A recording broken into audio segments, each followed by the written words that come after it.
Good evening. It is 7 o'clock on Thursday, August 26th. This is the regular meeting of the governing body of the city of Spring Hill, Kansas. Our first order of business, as always, is our invocation. Those who wish to do so, please stand and join us in prayer.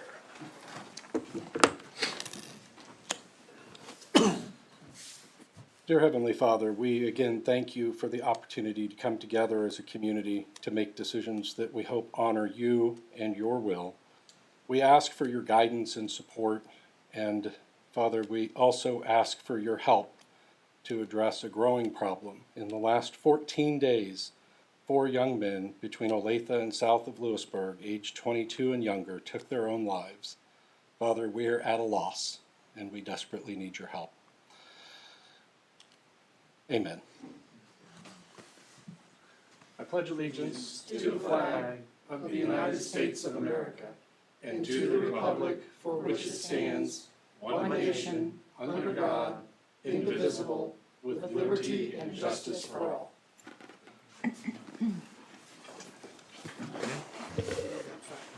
Madam Clerk, would you call the roll, please? Mr. Leeton, Mr. Owen, Here. Mr. Graves, Here. Mr. Eckert, Here. Mrs. Roth. Here. Mayor, we have a quorum present. Thank you. Mr. Leeton is vacationing in Puerto Rico, so if anyone has committee assignments that we can give to him or any other tasks, we'll get right on that today. Next item is approval of the agenda. I have no requested staff additions or changes. Any requests from the council?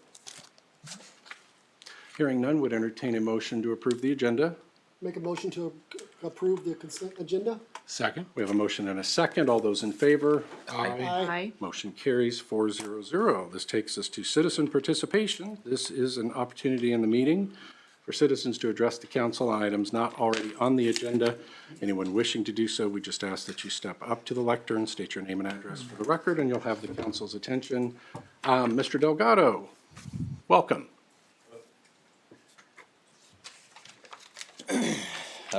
Ivan Delgado, 415 East Nichols, I guess.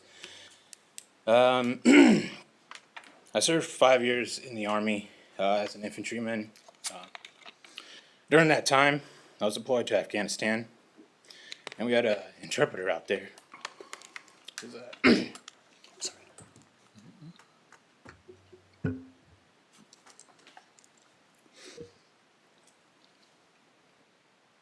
Mr. Delgado, are you looking for help?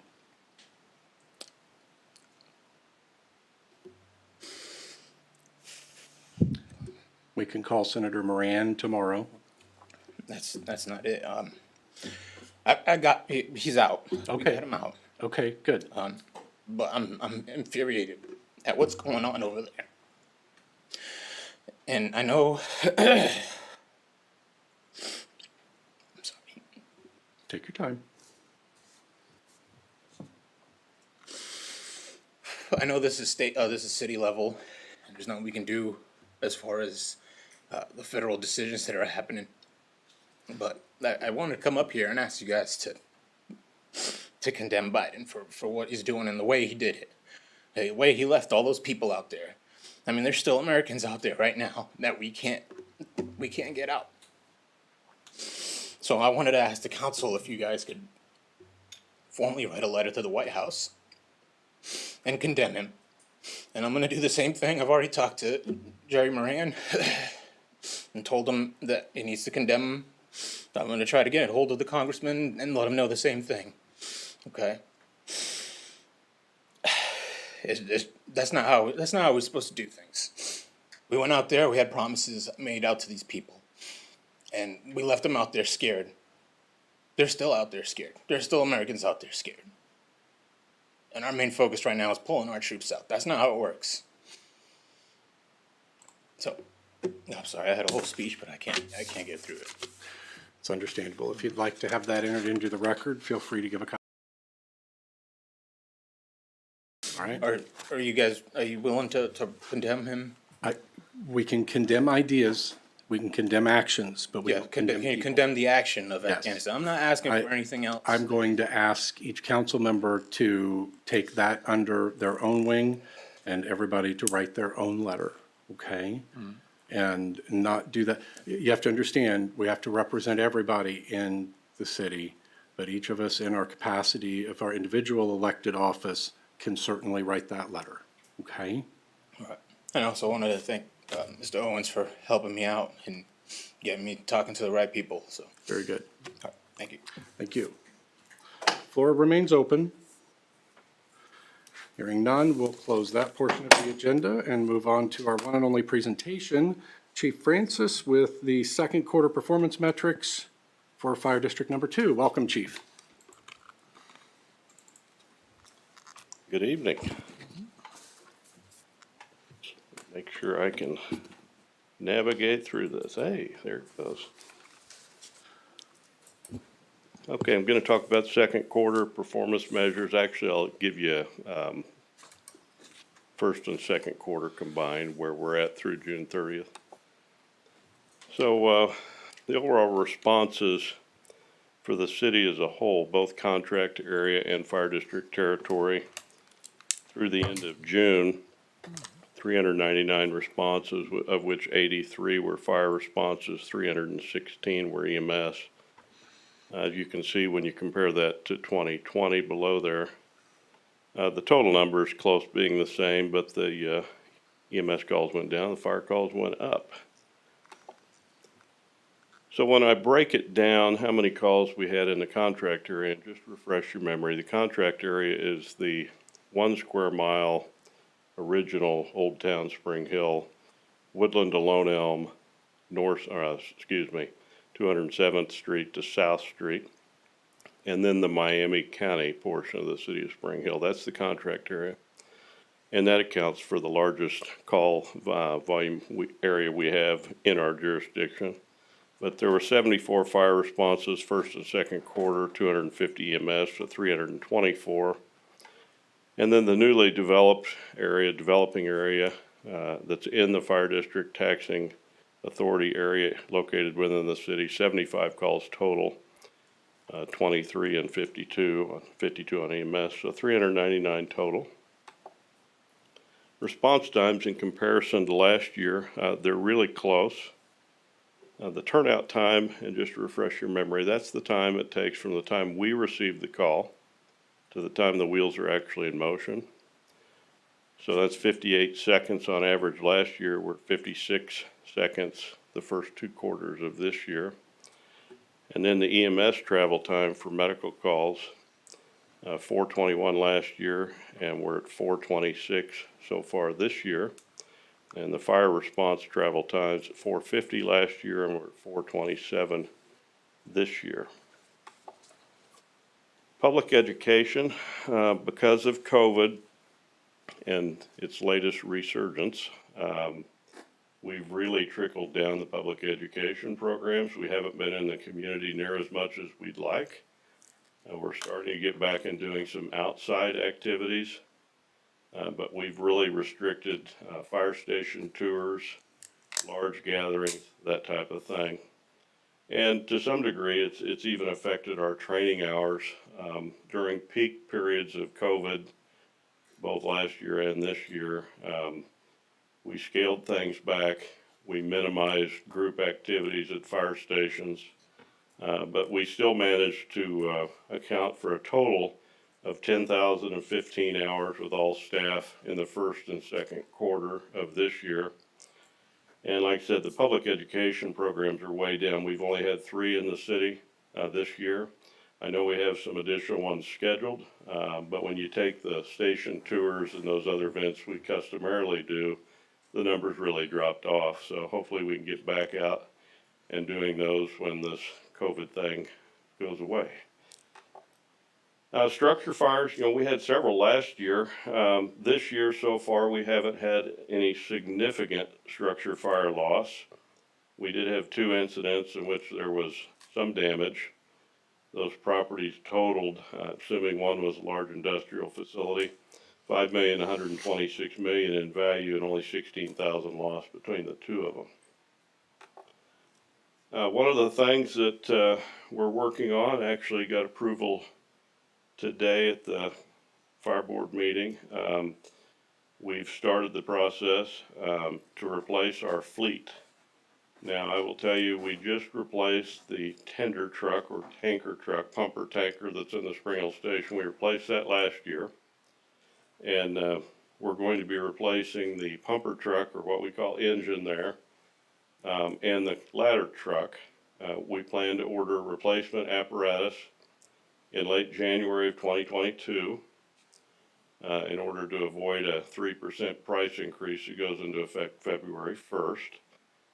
So we're going to be ordering trucks then, and you can see the expense there. They're getting very costly. $768,000 is the anticipated cost for the pumper truck, and the 75-foot ladder truck to replace that. And that truck will be 14 or 15 years old when the new truck comes in, because these trucks literally take 12 to 16 months to build. So we won't actually receive any of this apparatus probably till the second quarter or maybe even the third quarter of 2023.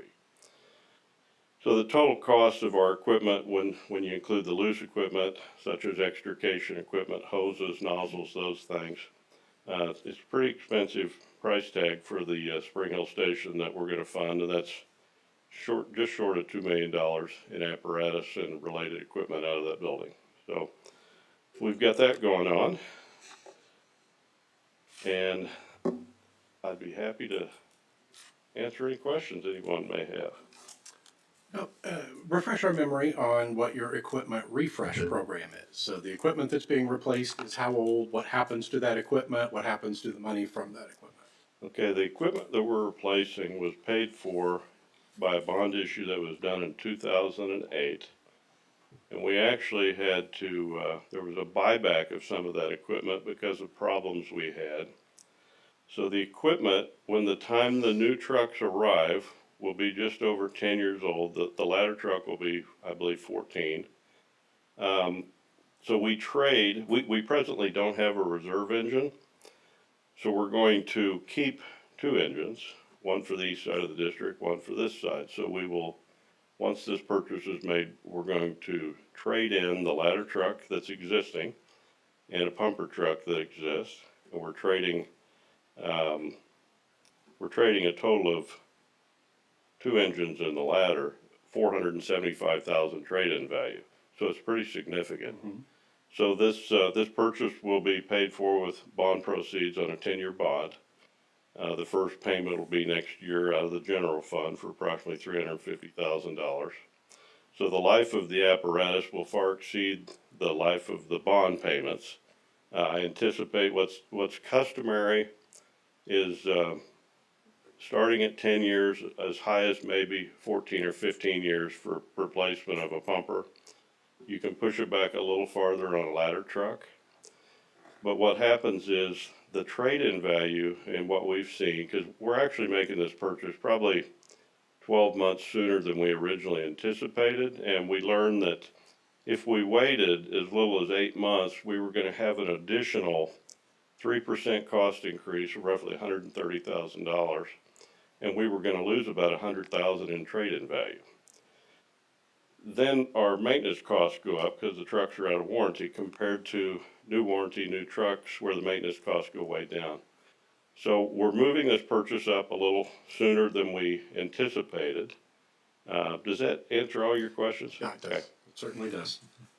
All right. Any other questions for Chief Francis? I do. A couple, 2 or 3 quarters ago, we had seen an increase in EMS calls specifically to nursing homes, skilled nursing homes, things of that nature. To, I believe, if I remember correctly, to help assist or lift some of the. Correct. Any trending variations in? Yeah, I don't have that data in front of me, but there is a battalion chief here that's probably far more knowledgeable on that subject than I am because he's involved in running those calls. My gut tells me that we're not running the assist calls at the medical facilities like we used to. Chief Davis, is that an accurate statement? We've also went down and gave them training on how to handle that. One of our facilities in the Blackhawk area was calling every time someone fell. We went down and helped them to be able to get them back up instead of calling every time. And with COVID, they're not transporting those patients out to the hospital as much as they were. So a lot of their taking care of in-house stuff. So that's where our call volume has dropped in those, which is great. Thank you. Yeah, that was really a nationwide trend that was occurring a year or two ago. And Johnson County as a whole saw a dramatic increase in requests for fire trucks going and lifting people at medical facilities where they had trained staff. And the staff throughout the country were taking a hands-off approach for liability reasons, calling us. So it's really gone back almost to the way it was prior to all that occurring, so I think it's died down. Thank you, I appreciate it. All right. Thank you, Chief. You're welcome. Next item on the agenda is approval of the consent agenda. So moved. Second. I didn't actually say I would entertain a motion, so if Oh, you could sorry. actually state the motion, Mr. Eckert. Move to approve the consent agenda. Friendly second. Second. All right. We have a motion and a second. All those in favor? Aye. Motion carries 400. First of our formal council action items is approval of appropriation order 2021-08-26. Madam Clerk, we're going to vote by roll. Would you call the roll of the council, please? Do we need a motion for? Oh, how about that? I'll make a motion to. Mr. Eckert and I are just trying to zip things I know. here tonight. So that's just good government. Motion to approve the appropriations order. Second. We have a motion and a second. All those in favor? Aye. Motion carries. I'm sorry. Now we need to do roll. Good heavens. Motion, now we need to. If Madam Clerk, we are going to vote by roll on the appropriations order. Would you please call the roll of the council? Mrs. Roth?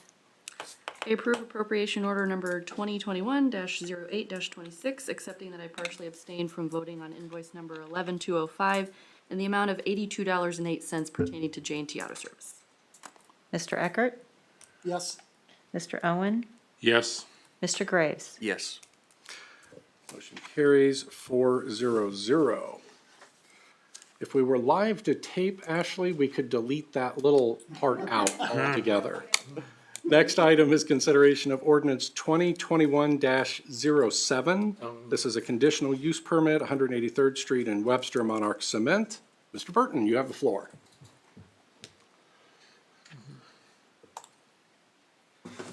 Thank you. Good evening, council and mayor. Tonight, we're looking at conditional use permit 28-2021. Facility location is 20175 West 183rd Street. This is with Monarch Cement. They have two different facilities going on the one property. If you remember back 2 months ago, there was a site plan that was approved, and then one facility is for the actual or the concrete, the mix, and the other one is for the cement, which those would be placed in towers. They have a cement producing place down south.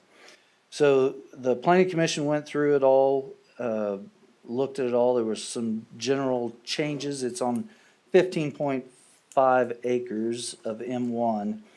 It's continuation of the Cummins development. This will be inspected yearly by staff, and it falls within the metrics of they will not have to go to planning commission every year. We're excited about getting Monarch here. I believe they're going to be a good partner. Everything that was asked for, and they've put in more as well. Everything's been looked at by the attorneys, and it's recommended by the planning commission and staff to approve ordinance 2021-07, approving the conditional use permit 28-2021. Any questions? Is this a temporary? No. concrete plant? No, sir. Permanent. Permanent. Permanent concrete and cement. Okay. Would entertain a motion? Mr. Mayor, I make a motion to approve ordinance number 2021-7, conditional use permit 28-2021 for 183rd and Webster Street, Monarch Cement Company. Second. We have a motion and a second. Is there any discussion? If not, it's a CUP. We'll vote by roll. Madam Clerk, if you would call the roll of the governing body, please. Mr. Eckert? Yes. Mr. Owen? Yes. Mr. Graves, Yes. Mrs. Roth, Yes. Mayor Ellis. Yes. Ordinance carries 500. Thank you. Thank you. Next item is consideration of Resolution 2021-R-11. This would be a resolution authorizing cost of substitute improvements to be paid with proceeds of the city's GO refunding and improvement bonds, Series 2019B. Ms. Armstrong? Thank you. Good evening, Mayor and Council. This item is a resolution authorizing certain main traffic-way improvements and authorizing the cost of such improvements to be financed by the City of Spring Hills General Obligation Refunding and Improvement Bonds, Series 2019B. The background for this is in June of 2019, the city issued General Obligation Refunding and Improvement Bonds, Series 2019, for the purpose of paying the cost of certain improvements in the city. The improvements were originally authorized and have been completed. In this instance, we did take the bond out before the project was completed, so we do have these excess funds. With council authorization, the $170,000 of bond proceeds can be utilized for the Webster Street renovation project. So by combining this $170,000 of proceeds from the Bond Series 2019B, the CARS funding grant, and other cash available in the city, no additional debt will need to be incurred for the Webster Street project. And this resolution was prepared by Tyler Ellsworth of Kutak Rock, and with that, Tyler or I are available to answer any questions.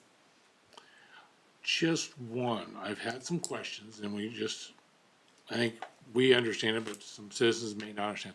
This is not a new bond. That's This is correct. money from a bond that was previously awarded. That's correct, yes. So we'll make sure they got that so we don't have somebody thinking we're doing that bond. Would entertain a motion to approve Resolution 2021-R11. Make a motion to approve resolution number 2021-R-11 for Second. $170,000. Second. We have a motion and a second. Is there any discussion? If not, all those in favor? Aye. Motion carries 400. Ms. Armstrong, Mr. Ellsworth, thank you very much. Don't go very far. Next item is consideration of authorization to pay for Webster Street rehabilitation from excise tax funds and authorize the transfer of those funds. Ms. Armstrong? Thank you. This does also deal with the financing of that Webster Street project. The city has authorized construction project to rehabilitate a section of Webster from 207th to South.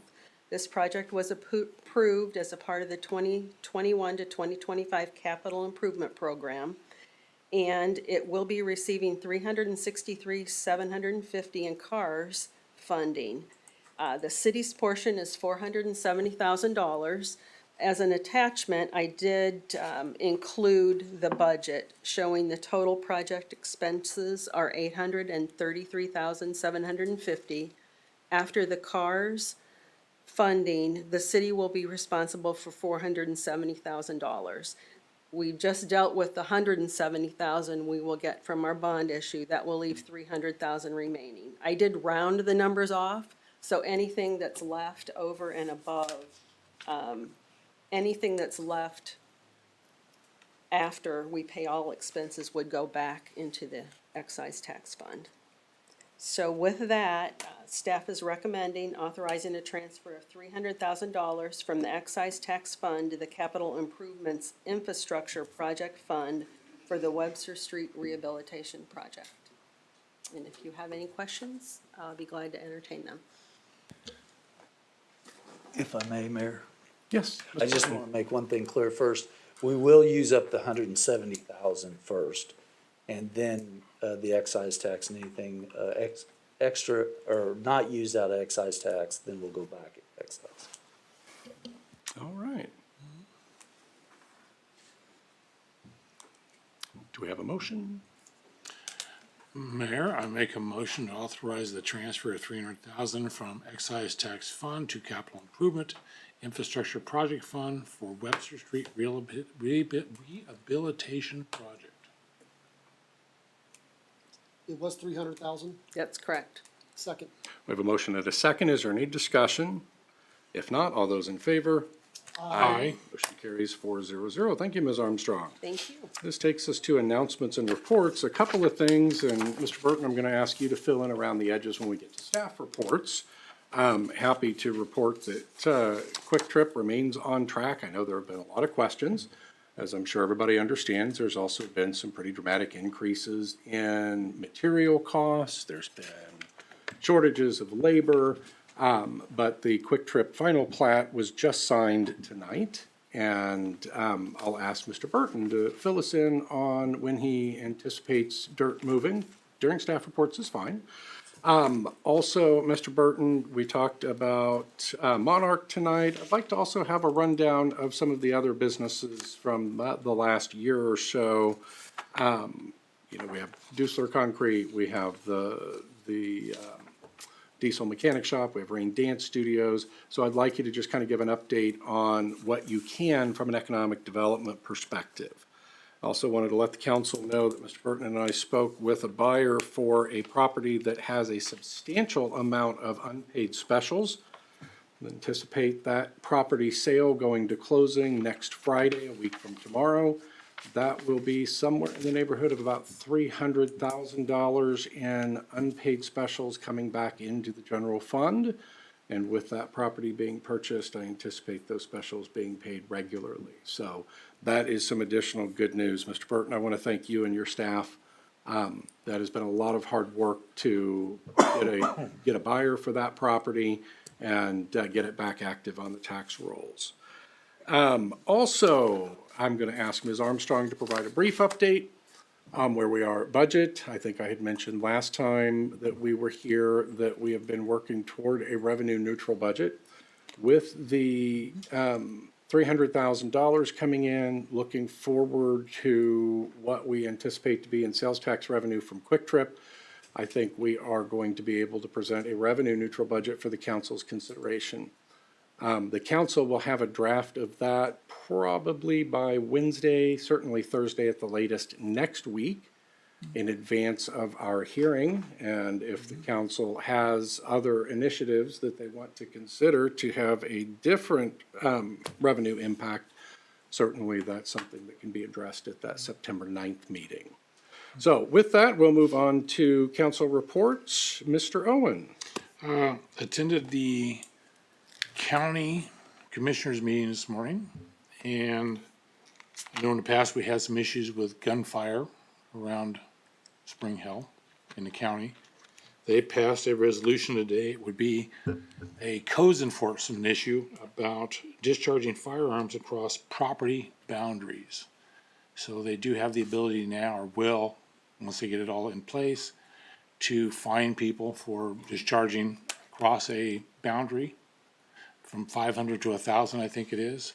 Also got a little bit of a quick report that the state is still working on some legislation on discharging the firearms, carelessly, to add a little more meat to it. So other than that, Mayor, that's all I have. All right, thank you very much. Mr. Eckert.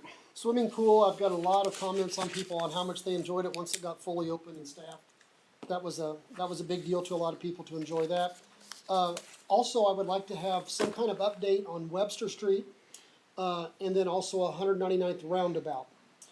Finally, Ms. Armstrong, very transparent accounting on what you presented tonight, and the explanation was very easy to understand as well. I appreciate that, and I know a lot of citizens do as well. Thank you, Mr. Mr. Eckert, Mayor. Mr. Messer is going to provide updates on those projects as everything remains on our revised schedule for the roundabout, which I'm delighted about. We reported last meeting that we will be quite a bit ahead of schedule. So we'll get an update as to whether or not we're still targeting that end of August, first part of September, or if we're moving just a little bit, but it still beats the heck out of October. So, Mr. Graves. Yeah, a few things. One, there is a job fair Tuesday, August 31st, with the Chambers hosting that. Good opportunity to get involved and find a job locally. So thank you to Sharon at the Chamber for putting that together. Unfortunately, I had the not so good fortune of knowing someone related to one of those individuals of those 4 suicides that you spoke about. It really is an issue that deserves more attention. I know we have so many great resources as a community, but the impact it has on so many different families, just knowing kids need to know, young adults need to know there's resources, there are people available. I'm always available. I know so many people in this community that can help with that. So please don't be afraid to reach out. On a flip side of that, completely switching around, Miss Boxman, who does the social media, I have been getting, compliments on it, like, oh, city, I saw this online, and I just think the work she's doing has been incredible. I work in social media as, in my real job, and, really impressed with that, so Mr. Burton, please share that with her. She's doing great and had big shoes to fill. And then lastly, just a thanks to the community. We have sold our business that we own in this community. I have seen the best of this community through COVID, through just really terrible times, and I have really been blessed to see the best of everything. Made lifelong friends and memories that I am very thankful for, and it will continue on without our family, and looking forward to some sleep. So with that. Ms. Roth, before we move on to you, Madam Clerk, as part of your other role of Director of Community Services, I would like you and Councilmember Graves to work together on whether it's offering additional QPR training, whether it's working with Zero Reasons Why. And I would like to see the city take a more active role in how we can penetrate more deeply into families and help them to have this very difficult conversation. The loss of a child is not even explainable. And I think the more we can do to increase our discussion of this topic, I think would be tremendously beneficial. Johnson County Mental Health is a huge resource for us. Miami County's mental health provider is Elizabeth Layton Center. They are a great resource in Miami County. But Mr. Graves, given your comments, if you don't mind, and Absolutely. since you just admitted to having ample free time now, if you and Ms. Garrity would work together, I would really like to see a program come back that we could launch maybe first quarter of next year. Mr. Mayor, I have a master's degree in counseling. I would like to be involved any way that I could Okay, very good. to assist in this as well. Okay, very good. Ms. Roth? Very small minor note on what you were saying. Not only does Johnson County offer those services for the person in crisis, but also for people who know someone in crisis. And that was Yes. something that I did not know, and maybe the rest of the public is not aware of. It doesn't have to be the person in crisis. It Right. can be the person who's near them or close to them or whatever. So Absolutely excellent point. Also, for those of you that don't know, in October, the FCC is launching 998. So in conjunction with that, 10-digit dialing will become mandatory. No longer be able to dial 7 digits, you'll have to dial all 10, and then 998 will take you to the National Suicide Hotline. So rather than the 723 talk, you'll just dial 3 digits to get to the National Suicide Hotline. So I think nationally, we're taking this seriously. Locally, we're certainly taking it seriously. I just think that there's room for so much more. So, all right, Mr. Burton. Thank you. So a few things to talk about is, one is I wanted to express a good job that Brandon, our code enforcement officer, is doing. I always know it's a good job when I get a lot of calls. So in the code enforcement field. So he is doing a good job on that. Really appreciate that. Following up on what the mayor spoke about with Quick Trip, the plat, they did bring it in today or yesterday, and the mayor did sign it. There were some issues that were going on, had absolutely nothing to do with the city. They're still working with the state on a few turn lane issues and things like that. But they're committed to the project. I met with them yesterday, and I spoke with them today. They are committed to it. They are really, this project here is about double on one of the projects that they're doing in another local community. And they're just starting both of them, and a lot of it has to do with the location of this project. So, but they are committed and they are gonna move forward. We have a lot of items or a lot of development that is pending. We have actually a really nice one that I hope will start very soon, is a new building on the Miami County side that will host a restaurant and a donut shop. So that is nice to have something down there on the south end along Webster. We're still working with Gym Tech. They're committed. We have a preliminary site plan and some preliminary building plans in on that and working with that. As we talked about tonight, Monarch Concrete, they want to start moving dirt shortly. I don't know if anyone has noticed, but Bettis Asphalt is now up and operational. That is one that took a lot of heat for, it was just a terrible everything, and I've yet to talk to too many people to even see that it's up and running. So, it does pay though to talk it all out, but sometimes, it will work out just fine. So, I think they're gonna be a great partner as well, with asphalt and things like that they'll be able to do with us and for us. I don't wanna get anybody too excited, but I am still working with a hardware store. They're closer every day, and I just keep asking when I can tell them that they're coming. Obviously, O'Reilly's I've talked to them, they're doing great business. Also working with a manufacturer that, wants to put a small manufacturing. They, do guns and parts for guns and things like that. Also the expansion of an existing business, maybe the mayor I'm not ready to announce it yet, but it's one of the existing businesses here and will just about double in size. I don't think once we're able to announce it, that's not gonna surprise anybody. It was contemplated when that business came in. Okay. And we've been working with them on it for some time, so. Sure, I just, and then the apartments, to give you an update on that, I'm meeting with them tomorrow, but a lot of people don't realize lumber went to around $1,700 per board foot. And it's down now to about, I think it closed about $580 yesterday. So that's a substantial decrease. So they're now wanting to get going again. So I believe that project will get going immediately. We have several annexations getting ready to come in. We're working through those, and then a couple of rezonings as well. So we're busy, and it'll, good things too, good impact on the community. All right. Any other updates, Mr. Burton? Not really. All right, thank you very much. Madam Clerk? Ms. Armstrong? Thank you.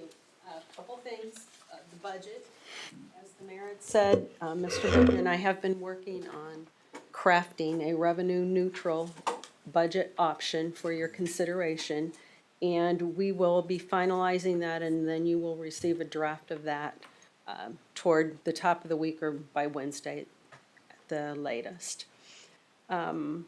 Special assessments, we talked a little bit about special assessments. Just a little bit about that process. Every year on August the 25th, the city has a deadline that we submit all of those special assessments to the county. We went through that process. The way the process works is we start with a large parcel when we have the benefit district. And as those parcels are platted, we split them and then bill the individual parcels. So Mr. Burton has been very busy. We've had a whole lot of activity. So that happened just this week. We finished and sent off all of the specials that will be billed then on the next tax roll. The pool did close. So we have some very preliminary numbers on the pool. As Mr. Eckert had said, I think the response we've received has been very favorable, the way that we operated once it got going.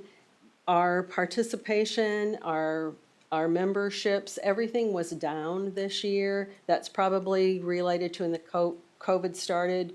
We didn't sell season passes. Passes are a very big item. Typically, we may have $40,000 worth of walk-ins and $40,000 worth of passes.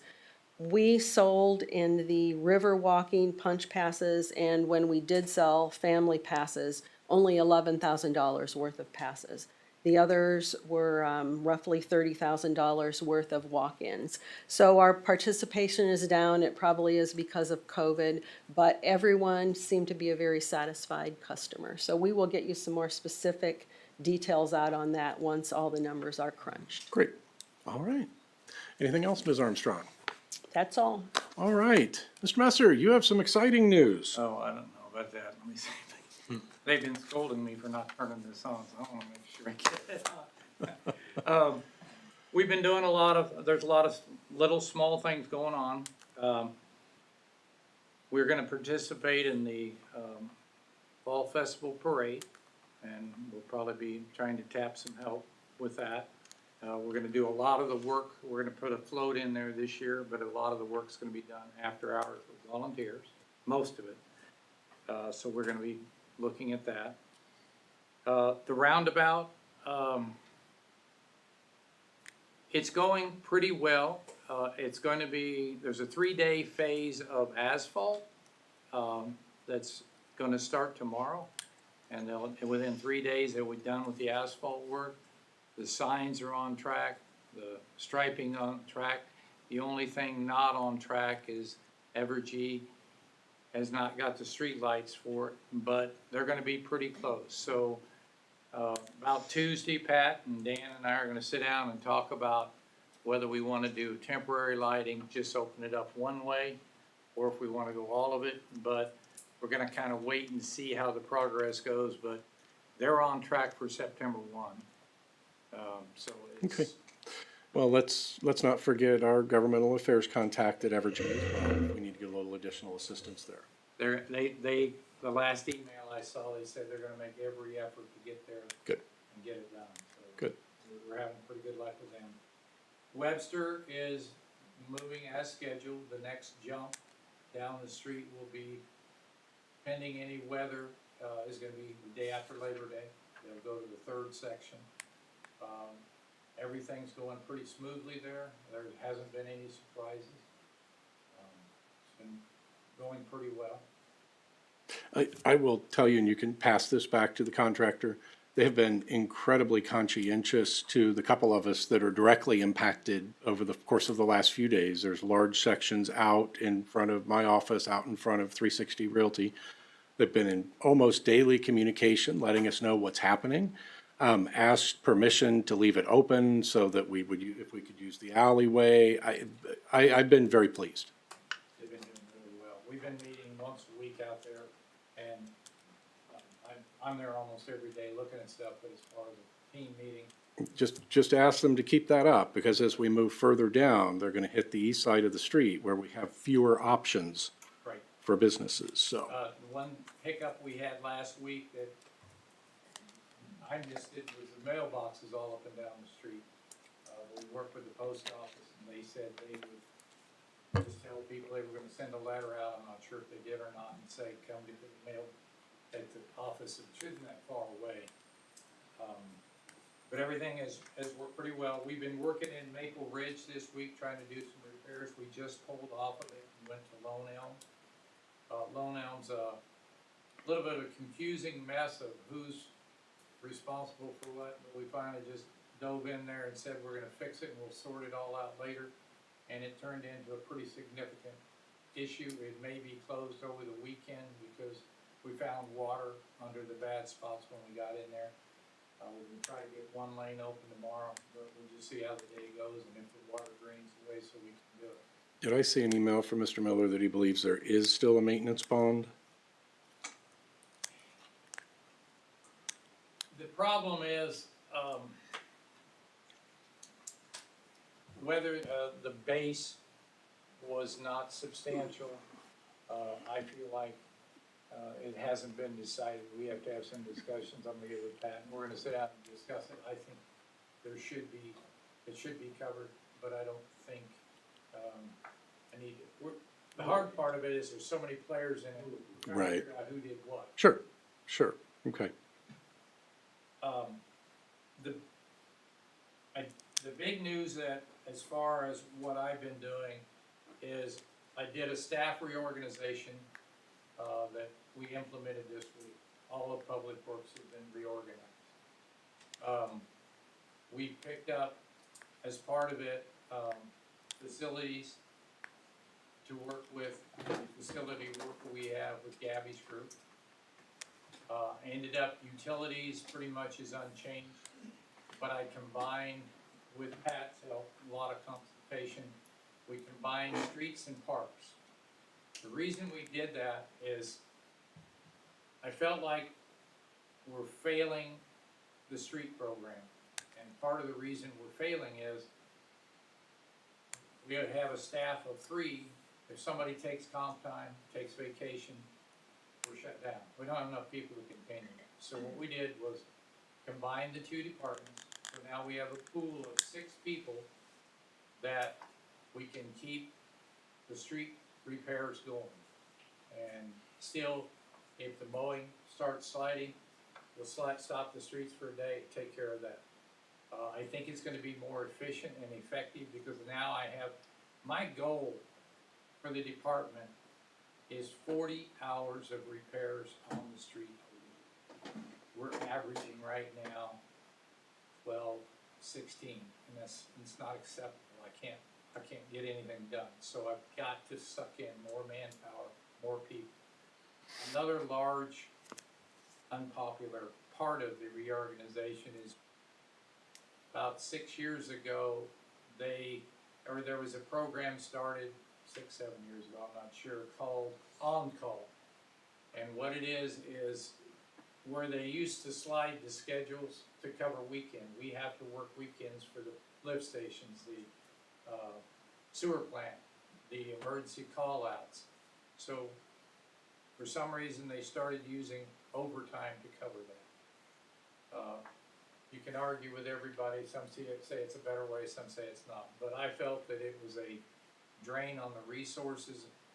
We were paying 30, 40,000 in overtime over the course of the year, or less, or more. It was hard to say because you're also entitled to comp time if you work it. And comp time's what's really killing us because if an employee from the street department works Saturday and Sunday, and it averages out to 7.5, 8 hours of comp time, and then they miss 2 days, the operation shut down for 2 days. I did not have the resources to pull it all together. So some people are happy about it, some aren't, but I think when it all settles down, we're gonna have a much more efficient, effective operation. I did eliminate some, or downgrade some positions. I felt since we're combining it, I took the park superintendent position and made it and the duties for the park superintendent are gonna be shared by myself and the facility manager.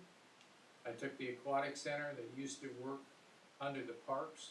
I moved it to utilities because they're the licensed operators, they're the licensed water operators, they're the licensed wastewater operators. I felt that they were the most qualified. Another thing, and Pat's been pushing me along on it, but yeah, well, I agree with it anyway, so it's not a hard kick. We're not doing enough cross-training. We have basically one person fully qualified to run the aquatic center, water backup, testing. I want 2 or 3, and that's another reason why to push it over to the utilities. These guys are going through tests, they're qualified, they understand the back washing and the equipment. I'm also pushing the other divisions and the other parts of it, like utilities, to start, erase the lines. I don't care who you are, I don't care if you're street, I don't care if you're parks, if we need help mowing. I don't care if it's utilities. A good example was last month. My goal is to get 3 months of crack sealing this year. The weeds need to be killed in the streets. So I tried to find people, and I wasn't very successful, and I went to the utilities division, they said, oh, heck yes, get out of the wastewater plant for 3 hours, oh yeah. So they took over, sprayed the streets, One operator would do it for 3 hours, go back to the plant, swap out to another one, 3 hours more of spraying. So now when we're ready to do crack seal, the weeds are killed, we just blow them out with an air hose and move right on down. So I'm hoping all these changes are gonna result in more, I don't see how they can't, but more efficient. The comp time was killing me by shutting down crews. One person referred to it as a perk the city has, and I don't call it that. It's an impediment right now to getting more people out there working on these streets. If we don't do it, we're about ready for another slug of streets that are coming in from all these subdivisions, that if they're not crack sealed on time, we're gonna have more reconstruction and we're gonna be in a bigger hole. So I think we're in a good position to move forward on that. But, like I said, some people accepted it readily, some didn't. Sure, and I understand that, and I know change is scary sometimes for folks, and it gets people out of their comfort zone. But at the end of the day, these are talented people. They are problem solvers, they are creative, and I think that they'll come back together and they'll be able to see the benefit to themselves of the cross-training, the benefit of seeing the rule of larger numbers and being able to enjoy the progress that's made. I can tell you, Mr. Messer, over the last couple of months, just in my travels throughout the city, at reviewing streets, sidewalks, street lights, et cetera, I have seen a significant difference in work volume from earlier in the year. Now, I know that our crews were busy on Lincoln as well. I don't want to discount that. That's a project that's an all hands on deck, I realize. But what I've seen along Woodland, what I've seen along down in Blackhawk, what I've seen in Maple Ridge that you've been working on, I know you had to pull them off today, and I know you had to pull the mowing crew off today. But Lone Elm was an issue, and it's become a safety hazard. And again, I know that some folks are not happy. We'll work with them, but at the end of the day, this is the highest and best use for our resources. This is what the taxpayers expect us to be doing. So, excellent work. Thank you. I just had a couple clarifications. No one lost any pay. So I do want to make that clear in any of the job title changes. And also, if someone's thinking about it later, if we do pull from utilities, let's say wastewater or water, then those salary, the time that they work on the street department will come out of the street department funding. We're not gonna subsidize street work with water and wastewater funds, so. All right. Anything else, Mr. Messer? Mr. Jenkins? One item, 2021 legislature changed the procedure or rule with respect to Sunday touring malt beverage and liquor sales. Presently, our code provides that you cannot have Sunday sales before 12 noon and it runs till 8. The state legislature's changed that to make it 9 o'clock in the morning instead of 12. But it's not mandated that a business has to open at 9 a.m. or they have to start selling at 9 That a.m. just gives them the right to do it. Okay. From my perspective, letting the business owner decide how best to run their business is the direction that we need to go. Is there any disagreement? Very good. So you know what direction to go, Mr. Jenkins. Okay, that means I'll bring more Yep. to the change of Yep. Thank you, sir. All right. All right. That is it for tonight. Would entertain a motion to adjourn. So moved. Second. All in favor? Aye. Motion carries 400. Thank you, everyone. Mr. Burton, I need to meet with you, please.